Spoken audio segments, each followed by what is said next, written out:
Alba Rodriguez Juan, who's coming to us from the University of California, Riverside. The title of her talk is Compassion in Jainism, Pathways to Well-Being and Rebirth. So I invite my colleague, Alba Rodriguez Juan, to take the stage. Hi, everybody. So let me share the screen. Okay. Can you all see? Yes, I don't know if you want to make it a full slideshow, but we can see it. Yeah. Yeah, perfect. Like this is better. Okay. Yeah. Hi, everyone. First, thanks to the organizers for inviting me to speak today and to everyone attending this conference. Compassion has been a topic of deep interest to me for many years, so I'm glad to join this interesting conversation. I would like to start by doing something a bit different today. I will first share a bit about myself and then explore some key ideas on compassion in the Jain tradition.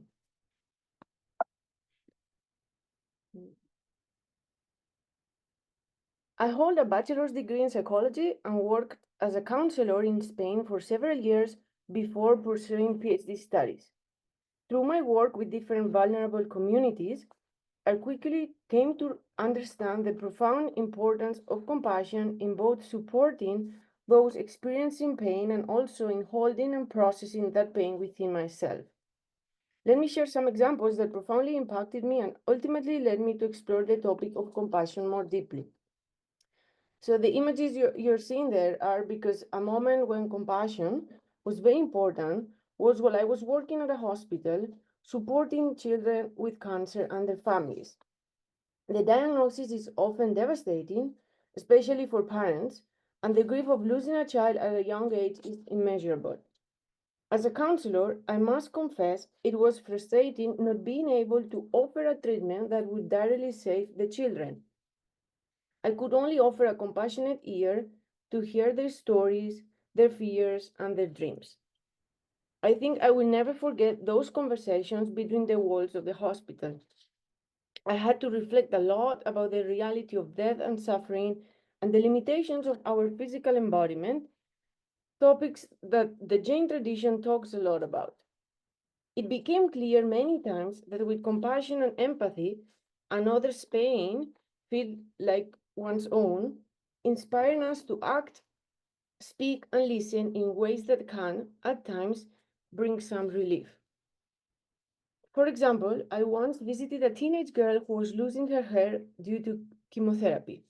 Despite facing a high risk of imminent death, her greatest concern was her hair, her physical appearance. Yet she soon came to realize that her true priority was not her hair anymore, but cherishing every moment with her loved ones. Another teenager had the dream to become a runner, but his condition had left him almost unable to walk. That patient taught me so much about dealing with broken dreams, letting go of expectations, and embracing oneself even in the most challenging circumstances. Honestly, I'm not sure if he taught me more than I could ever offer in return. Let me share one more example. While not as extreme, it's very relevant to my current life back in academia. UCR is a public institution, and many of our students come from backgrounds with limited privilege. Some are struggling to meet their basic needs, and occasionally they open up to me about their difficult situations. While my role isn't that of a counselor here, because at UCR I have the role of teacher assistant, which is very different, I have observed again that simply listening with compassion can make a difference. It often helps students to feel heard, valued, and more motivated to keep going. As I've tried to illustrate through these examples, I view compassion as an inner quality that helps one navigate and alleviate suffering, both the suffering of others and one's own. I began with these personal reflections not only to share that this topic matters to me, but also as a way to invite your attention. But my talk is not about myself.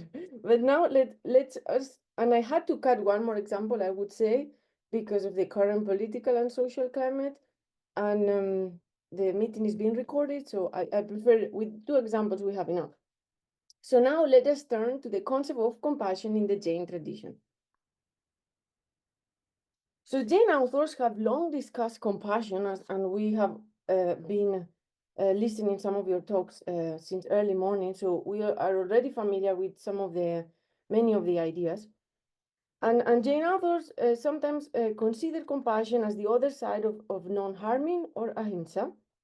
In fact, ahimsa itself gets justified since very early times in the fact that all living beings can experience pain, and therefore we must avoid inflicting such pain in others and oneself. In Jainism, compassion is often considered one of the four main signs of samyag-darśana or samyaktva, a moment of insight that, quote, fills the individual with an unselfish desire to help other souls toward mokṣa, unquote, says Jaini. But compassion in Jain karma doctrine is also considered a form of karma that ultimately needs to be removed. Given the fact that for Jains, liberation is not seen as possible in this current world, in this current circle of time, I mean, compassion remains part of the modus operandi of how we engage in daily life, and, and that aims to ensure a better rebirth while also having positive consequences in this very life, as I'm saying. So at first sight, there seems to be a contradiction here between compassion understood as a virtue in religious life, and on the other hand, compassion as a form of karma to be transcended in the path of liberation of mokṣa mark. And I have to say, I'm glad that this question has come up already in Dr. Cogen's Q&A session. So I will add a bit more into that, but yeah, I'm glad because first I was hesitant about really talking about this contradiction. Okay, so to my knowledge, Chris Wiley has conducted the most thorough academic examination of compassion in Jain textual sources. While her primary aim is to explore the scriptural foundations for the contemporary association between compassion and ahimsa, her work offers much more than that. She not only demonstrates that the association between compassion and ahimsa is indeed grounded in classical Jain texts and commentaries, but also sheds light on how various Jain thinkers have grappled with and sought to resolve the very tension I'm addressing here. And Parveen Jain, in the first talk today, he also addressed this issue a bit. So in addition to the authors Chris Wiley discusses, I would like to draw attention to Joshua Isaiah's idea on compassion, particularly as articulated in the Doctrine Shika, a text central to my doctoral dissertation. So this is kind of my contribution to the conversation. And in this presentation, I will walk us through some of the key figures Chris Wiley engages with in her paper, and then build on that foundation by showing how Yashuvijaya, the so-called last great philosopher of Jainism, deals with this twofold nature of compassion. I will also suggest that the analytical category of well-being, as proposed by John Court, could provide an alternative framework for understanding the issue, one that offers a productive lens for further reflection. The Theravada Sutra is a good starting point for exploring this contradiction surrounding compassion, because the term appears twice, and each instance reflects a different side of the coin, we could say. So on the one hand, in chapter 6, compassion is listed as one of the causes of binding Sata Vedaniya karma. And then, on the other hand, in chapter 7, compassion is listed as one of the cultivations bhavana that strengthen the 5 lay vows, anuvrata, and the 5 mendicant vows. Though I would have to add here that in chapter 6, the word used for compassion is anukampa, and in chapter 7, the word is karunya. Chris Wiley has studied how compassion is discussed in 2 Shvetambara and 3 Digambara commentaries on the Theravada Sutra. So let me summarize some of her key points. In his commentary on Theravada Sutra, Umasvati lists 4 signs indicative of samyag-darśana I'm going over the main points of Chris Wiley's article. And these signs are prashama, kindness, samvega, anukampa, compassion, and astigya. They believe in the tattvas or existence of realities such as the soul, no soul, and so forth. But he does not define any of these signs. So Wiley goes further, and she explains that the Digambara commentators state that there are two types of samyag-darśana. And here it gets a bit technical. So first we have the Saraga samyag-darśana, which is the same as my first thought here, the right belief with attachments. And then there's and I'm on the left side, you have a picture of the gunastanas, and I'm indicating the first one with this circle, the first kind of samyaktva. And the second kind, vitaraga samyag-darśana, right belief without attachment, or as I'm calling it in the picture, samyaktva of ayoga kevalin, and I'm indicating also with the circle. So the indicative signs of samyag-darśana are associated with the first kind, with saraga samyaktva. It's kind of a lower state kind of samyaktva. According to the Digambara commentators, compassion is associated with the samyaktva of those who are still subject to the binding of the 8 main varieties of karmic matter. In other words, by those who are affected by conduct-deleting karma, China Mohaniya karma, which causes attachment, raga, aversion, dvesha, in the form of the 4 passions, the anger, pride, ignorance, and greed.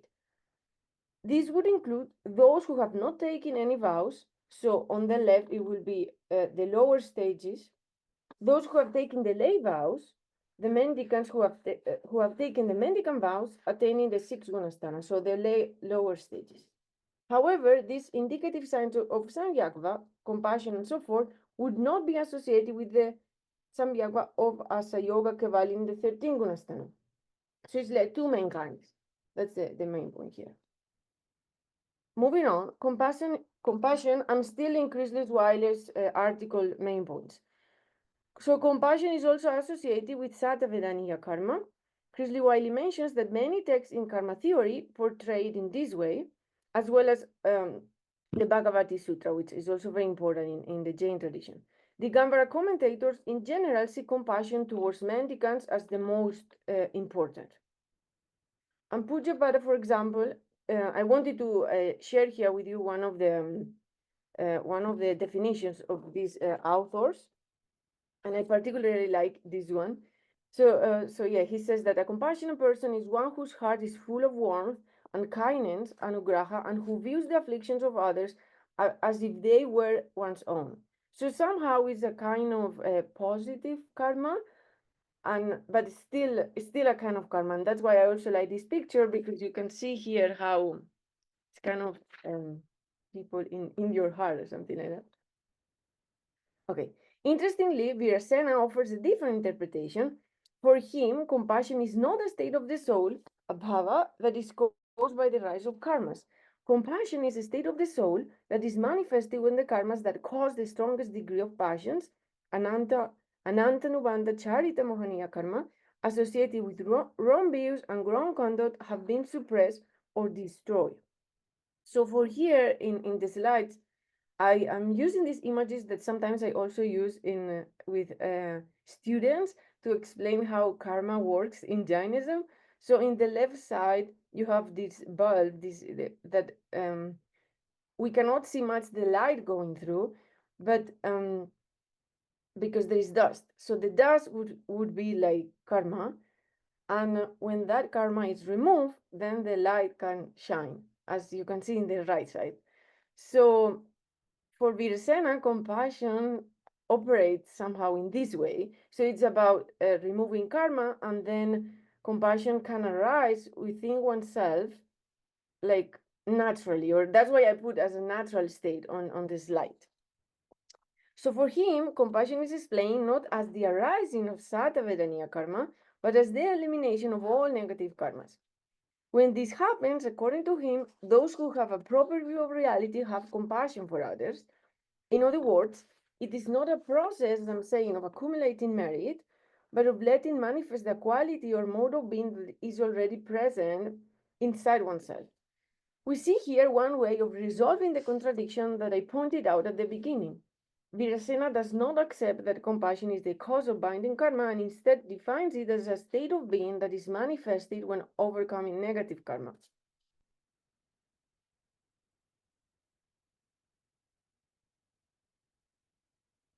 And this brings me to talk about the second mention of compassion in the Theravada Sutra.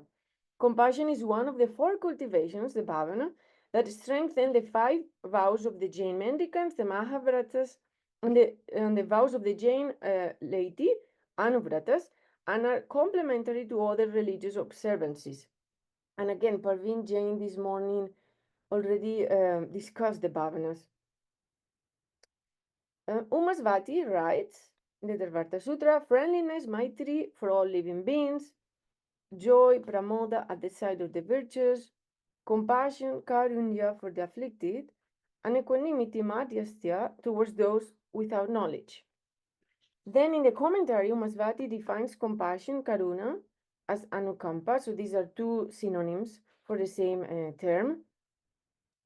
And also he says that it is rendering assistance, anugraha, to the afflicted, to the dina, afflicted. I have studied these 4 bhavanas in detail in a few Shvetambara texts, which was the main topic of my talk at this conference last year and is recorded online, so I will not go again over those definitions. But let me consider instead the treatment that Yashovijaya in the 17th century gives to compassion in a very interesting discussion of the 4 bhavanas in the text that I'm studying for my dissertation. So he says, compassion, karuna, is the desire to remove suffering.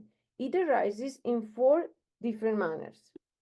From ignorance, from seeing the suffering of others, from the higher wish to overcome the sufferings of samsara, and from one's own nature, svabhava. This last form is towards everybody, towards those who are happy and those who are not. In his auto commentary, Yashovijaya explains further these 4 kinds of compassion. So the first type, he says, arises from ignorance and is characterized, for example, by the desire to give something that is not wholesome to someone who is unsuitable. To a certain extent, it could be like giving a drug to an addict, as this is not resolving kind of the root problem. Let me be clear that this is my own example. Yashovijaya doesn't talk about drugs. He's very general in his word choice, but I do see kind of a parallelism. Or for example, if you give a candy to a kid that has problems in his tooth, I mean, it's kind of not of a clever decision. The second kind of compassion that Yashovijaya discusses would arise, for example, when seeing someone who is suffering, such as a very poor person, and giving them food, clothing, bedding, a seat, and other worldly things. I'm drawing from the commentary. The third kind of compassion, according to Yashovijaya, is the desire to overcome worldly suffering, even among beings who have a strong desire for liberation. And then the last type of compassion arises from one's own nature, svabhava, and is directed toward all beings when one understands that all beings suffer to some extent, even those who are usually happy. So there will be moments in life that there will always be some kind of suffering or pain. What caught my attention is that Yashovijaya does not engage with karma theory in this section of the text, despite addressing it extensively in other parts.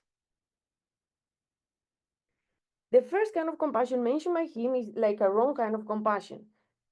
Yashovijaya doesn't explicitly mention samyaktva, but it's clear that he's cautioning against compassion that lacks proper understanding or discernment.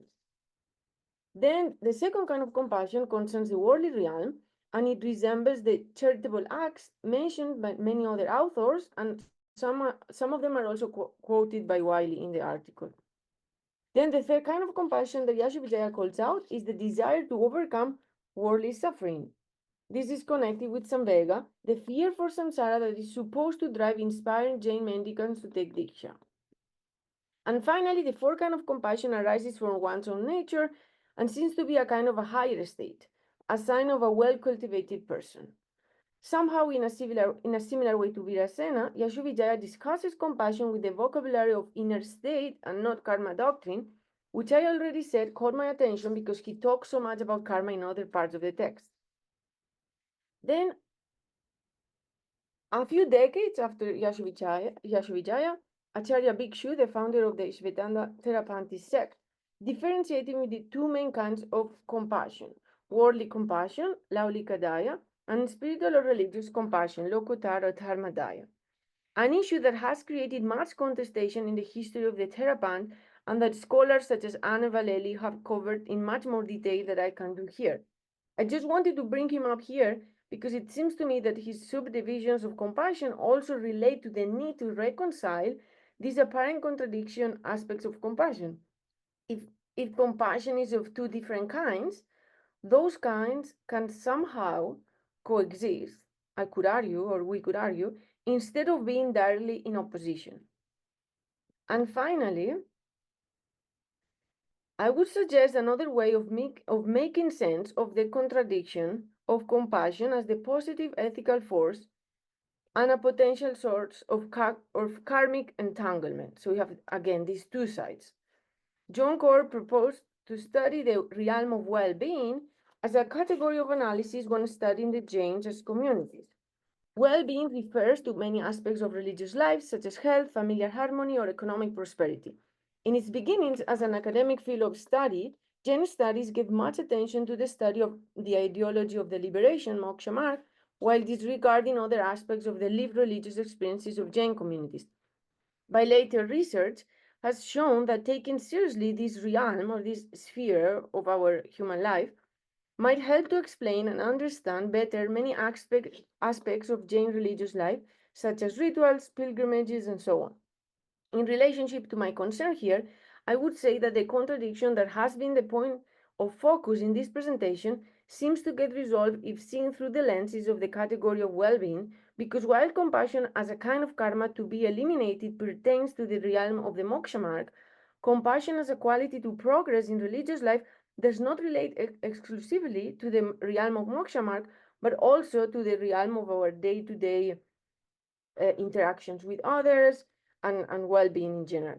As we have seen through multiple examples in this conference, and we will continue to see tomorrow, compassion has been and still is crucial in the religious practices of many different Jain communities throughout the world, and oftentimes is praised as a quality to cultivate, not as a problem or an obstacle.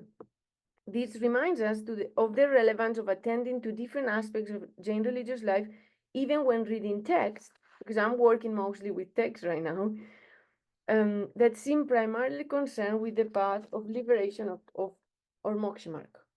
So here's some pictures that I took myself when also spending time in Jain communities. And looking at other realms. So yeah, that's it. Thank you so much. And now we can go if there are any questions.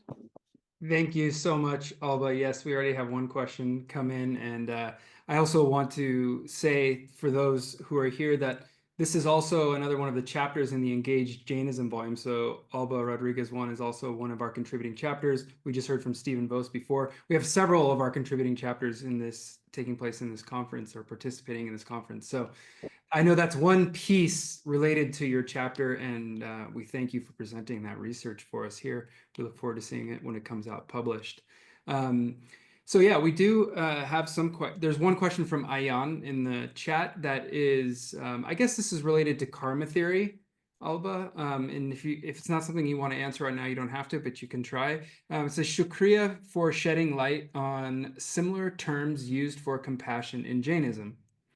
The question is then, does Jainism also shed light on understanding the root cause of power play in the world between humans and between animals as well? I don't think that's anywhere in karma theory, or I haven't seen it. I haven't seen that that's what I can say. But that doesn't mean it's not important. It's just that this karma theory is old. It's very old, right? And it's more inner focus. So we don't see as much some of the concerns that we're discussing, for example, in the conference. But yeah, I don't think I can add much to that. Yeah, no, that's okay. Do you want to unshare your screen, and then we'll be able to see you bigger? Yes, yeah. I know it's okay. I mean, it seems to me that from what you described in karma theory in general, that karma theory is the kind of power play between animals and non-human animals and everything that lives, right? So I think I see Steve Vos is typing an answer. Thank you, Steve, for doing that. Yeah, I mean, if somebody can jump in and help me, but as I see it, karma theory is very individual as it's formulated, right? So it becomes a bit challenging when trying to explain many other aspects, to be honest. Yeah.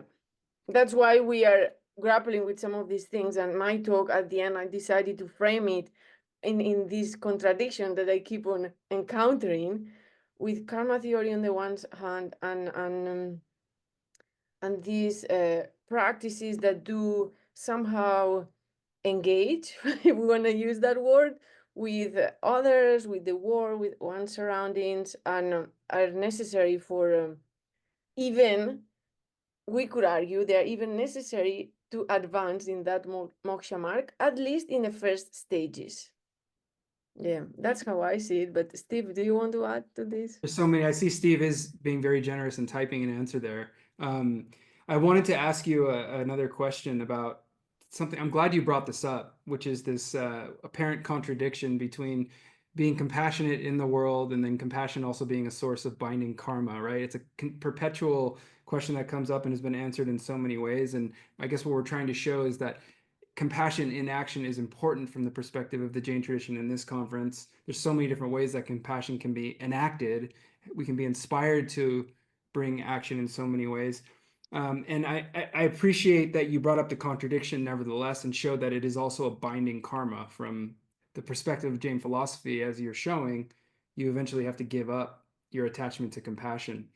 And one of the binaries that you brought up that I thought was interesting, and I wanted to hear more if you know more about it, was with Acharya Bhikshu. I've always found it interesting. So on the one hand, he says there's a kind of worldly compassion that gets directed to the world, perhaps in forms of service and whatnot. And then there's another kind of compassion that's a more spiritual compassion that seeks to transcend the world, the lokotara daya, as you pointed out.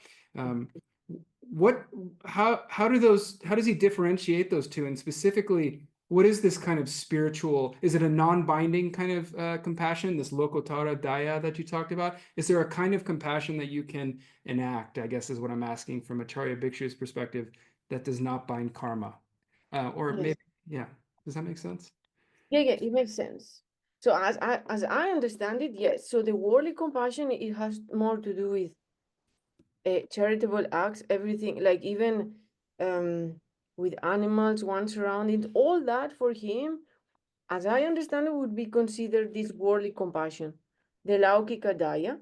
And then spiritual religious compassion is more directed on helping others in their spiritual religious practice, but more by, for example, studying the text, trying to follow the vows. It's particularly more focused on that. So he makes this big distinction, and this is a moment in the 18th century when actually he wants he thinks that many mendicants are being too lax, and he wants to make the sect more, so because the moment is important, he wants to make it more orthodox.